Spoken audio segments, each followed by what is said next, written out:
here, Anna? So let's see this. We're going to read this, and there are a couple of new words, right? The new vocabulary we can get. So, Marixa, could you please read the headline? Yes. Turkey earthquake. Death toll could increase 8-4. Who says? So, what is eightfold? What is eightfold? I think that's a new word, eightfold. And eightfold, it means 8 times, right? 8 times.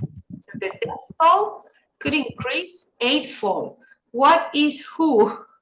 WHO. Oh, World Health Organization. Very good. So when you read it, you won't say WHO, but you will say WHO. WHO. Very good. So I also was thinking, who said? Oh my God. Okay. I wasn't able, I need to read it, you know, I wasn't able to think about the World Health Organization. So now we're going to read just some lines, right?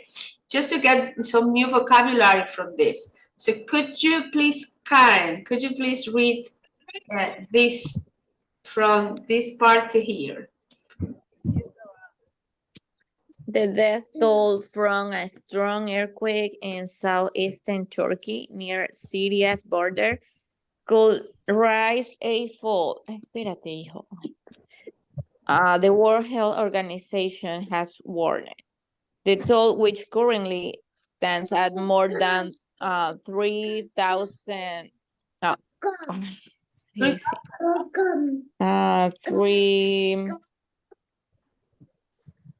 no, it's 3,000. It's 3,000. 3,400. I sorry, Yes. my son is talking around me and I'm fucking my reading. People has increased rapidly since the first earthquake struck early on Monday morning. About 12 hours later, a second powerful tremor hit further north. Very good. Let's take a look at new words, or words you can use to this. So you can use the verb hit, also the verb struck, right? So when you use struck, it means golpeó. It's the past tense of strike or hit. You use usually struck or hit to talk about natural disasters, right? Because it happens unexpectedly. So then we have another new words. When you have the name of an organization, most of the time you will find capital letters, you see? I don't know if the difference between earthquake and tremor. So tremor is what we know like temblor, and earthquake is terremoto. But people use it sometimes in the same way, right? Tremor and earthquake. Difference, tremor is also temblor, like a part of your body could tremor.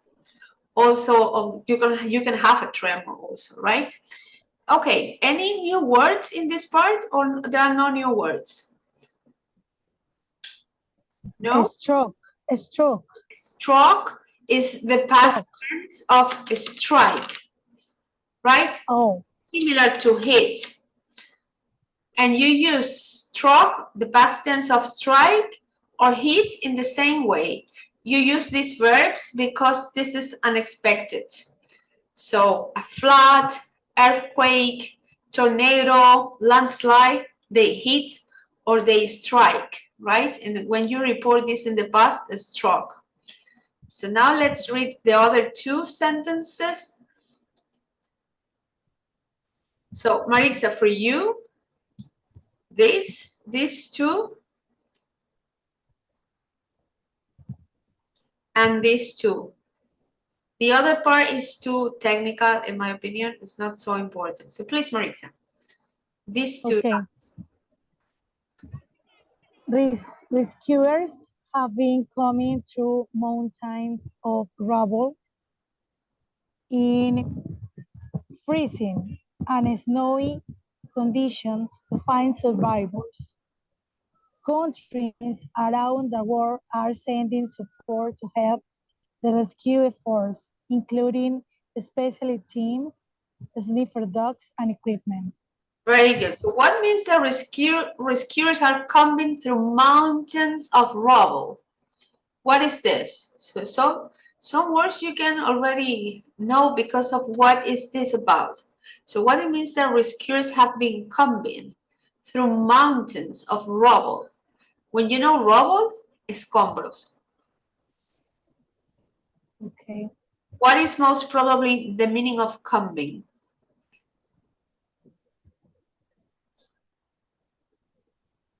Escalando.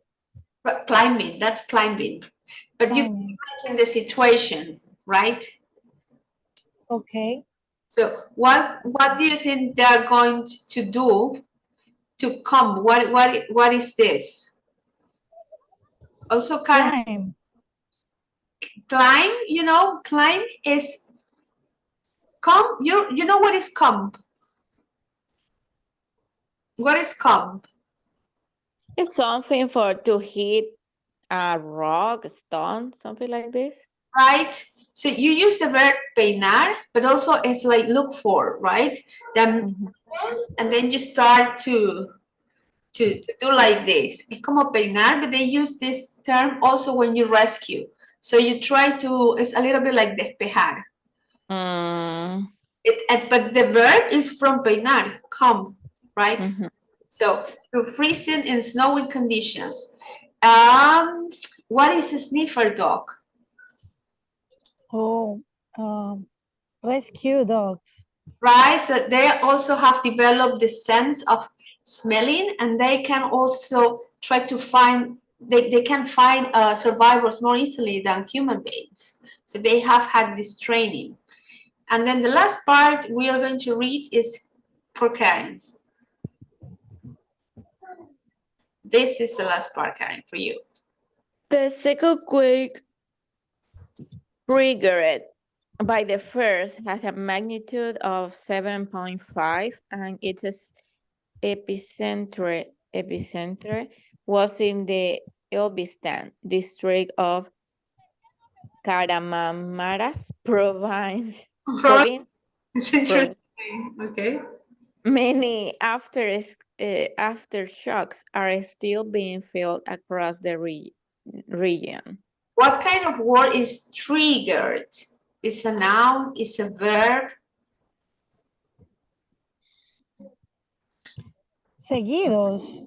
Right? But what kind of word? Verb, adjective, noun? Verb. It's a verb. Trigger es gatillo as a noun. And as a verb es desencadenar. This is in the past. The second quake triggered, desencadenado, triggered by the first, right? And then what do you think is an aftershock? What is this aftershocks? Réplicas. This is the aftershock that's still being felt across the region, right? So some words, when you read, you have to try to picture the situation. And then sometimes you can, like, your intuition with the language work. Sometimes it works well because of the context, and then you can follow. Okay, these are the new words, and now we are going to have this other example, and then we have the writing practice. So let me share with you. I see, Marisa, you're having a nice sunset. Yes. And where are you? Are you at a hotel? Are you? Yeah, no, I am resting. You have good connection in the beach, on the beach, right? Yes, good connection. My dates. Okay, nice. So No, tell me. So now you have to tell story. Look, this happened on Tuesday, right? And you will have this conversation. So someone has to be the father, or you can be the mother. You can use your own name, and someone is going to be the daughter, right? and you read this. Marixa, could you read this? This is about a TV announcer saying this. Could you read this, please? Okay. Tropical storm expected with high winds, damaging rain, possible flooding near coastal areas. Very good. High winds, right? With high winds. And then you're going to be, so you are going to call your mother. So imagine that Marixa, you are the daughter. Karen, you are the mother, right? And your mother, Marixa, your mother lives near this area. And you have to tell the person, I have watched the TV, the announcer said, a tropical storm is coming, blah, blah, blah. And then on Wednesday, Karen, you're going to be the mother and you have to say what's happening. What is this person doing, right? So Marisa, first you said the part of the daughter. So call your mother. So like, Okay, Rin. Rin. Hi. Hello, mom. Hi, Marixa. How you doing? Oh, mom, I am watching I have watching TV, and it announced or said a tropical storm was coming. Oh. Let How me check the window.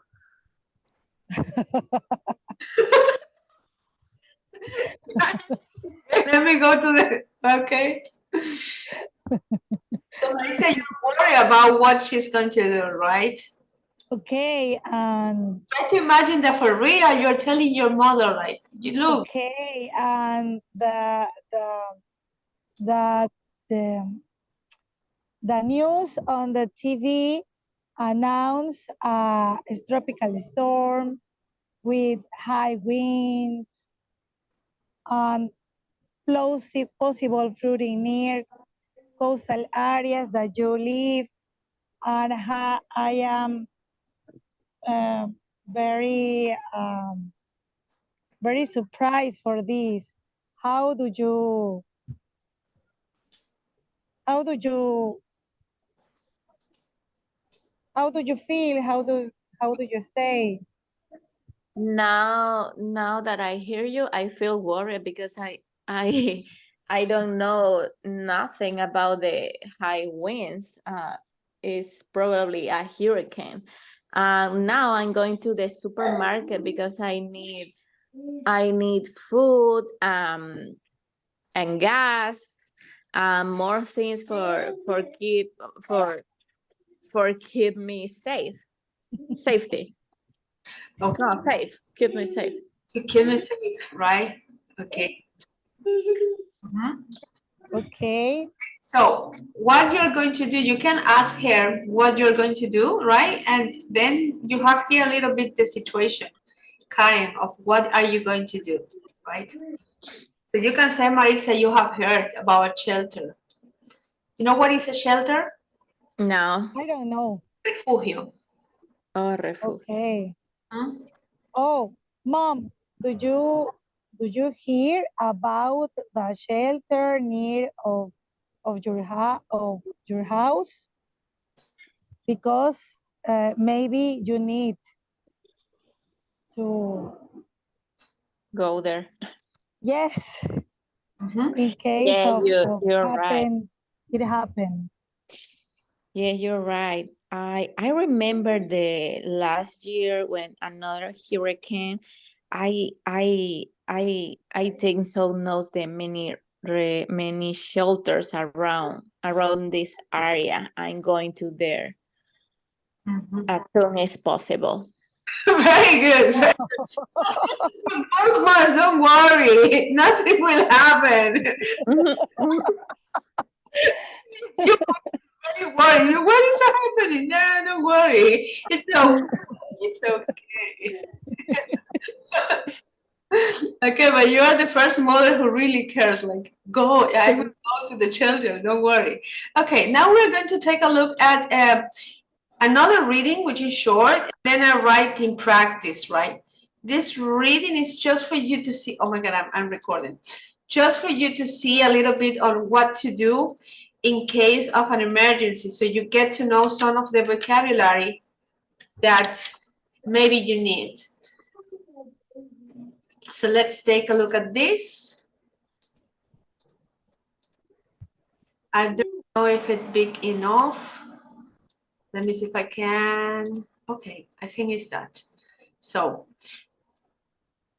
this is what to do. How could you prepare for a hurricane or a tropical storm, right? So we have some of the suggestions. We're going to read this and then we're going to have a writing practice. Could you read this one and this one, Maritza? Okay. Write down emergency phone numbers and keep them on the refrigerator or near every phone in your house. Program them into your cell phone too. The next, prepare an emergency supply kit. Very good. And then the last one we're going to read is this one for you, Karen. Locate the nearest shelter and different routes you can take to get there from your home if shelter locations in your area have not been identified. Learn how to find them in the event of a storm. Very good. So then you have different kind of situations during the hurricane, like emergency food and water supply, medicine supply, power sources as flashlights, important documents, right? So now what is the writing exercise? Let me show you. And I also have to send you the information on WhatsApp. But let's take a look at this first.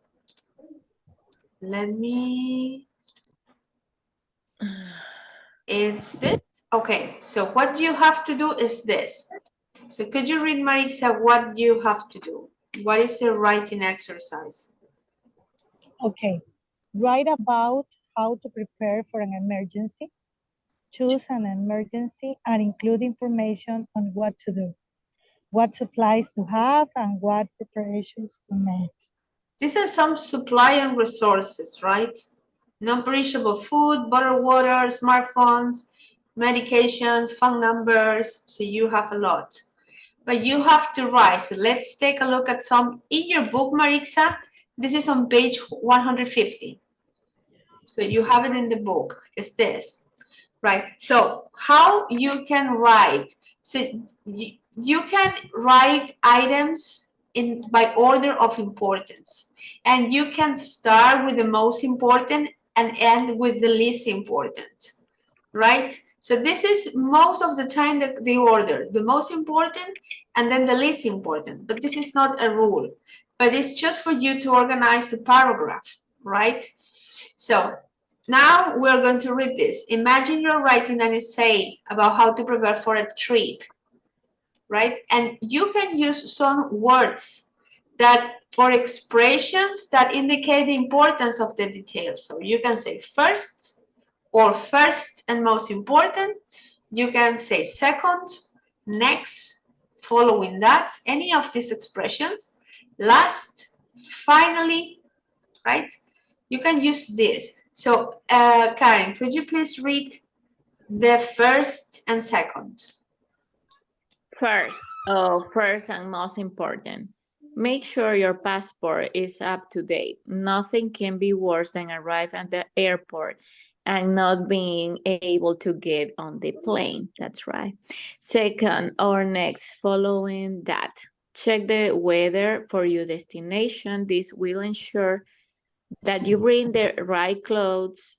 It's terrible to arrive somewhere and find out the weather is unusually cold for for this time of year. The last thing you want to do is to have to go shopping. And it happens. So then you have to analyze the grammar structure.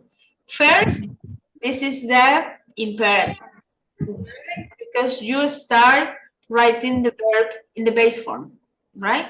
Make sure your passport is up to date. Asegúrate. So you write an imperative.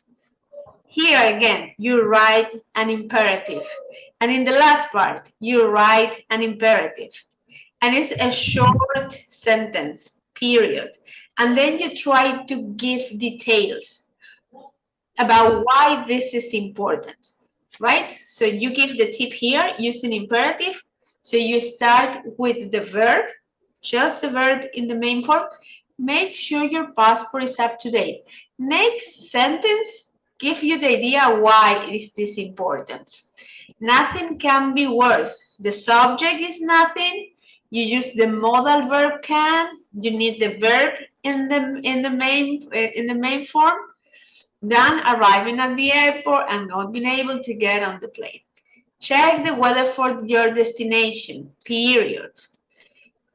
Subject, you use the future, that you bring the right clothes, and then you give again an example. And then you write another sentence, just reaffirming that why this is important. Why it's important to check the weather of your destination, right? And then the last sentence. Marixa, could you read the last sentence, please? Okay. The last sentences. Last or finally. Write a list of important phone numbers and email address of people you have contact. It can be, oh, I can see. It can be hard. It can be hard. Can you? Yeah, I can read it. The information. No, can you? Go up a little bit. I can't. Yes. Can you go up? But you have it in your book. But anyway, let's see. You have it on page 150. So take a look again. Same thing. Write a list of important numbers, right? So this is still imperative. You start writing the verb, and then you give more details. So why the first sentence is important, right? So this is the way you can write. So now what you have to do is write about how to prepare for an emergency.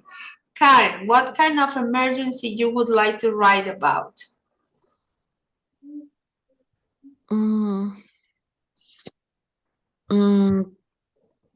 Emergency tornado. Tornado, very good. And what about you, Maritza? What kind of emergency would you like to? Earthquake. An earthquake, right? So take a look at just the last thing, because you have to write now, so we can check this next class. So today you can finish your writing because you still have 15 minutes. Let me show you how you can start, right? For example, this is one way you can start. You can read this part, please, Karen. Hurricanes don't only affect people living along the coast. They can cause damage hundreds of miles from the shore. Learn how to be prepared. Very good. So you can say tornadoes cause damage to people around the world or to people in the area where you live. Learn how to be prepared. And then you start writing. First, do this, second, and last. You can use any of the expressions, right? And for you, Marixa, again, you give first like an introduction, right? And then here is another way. Make sure you and your family are prepared by planning ahead. So you can use any of these phrases. So let me set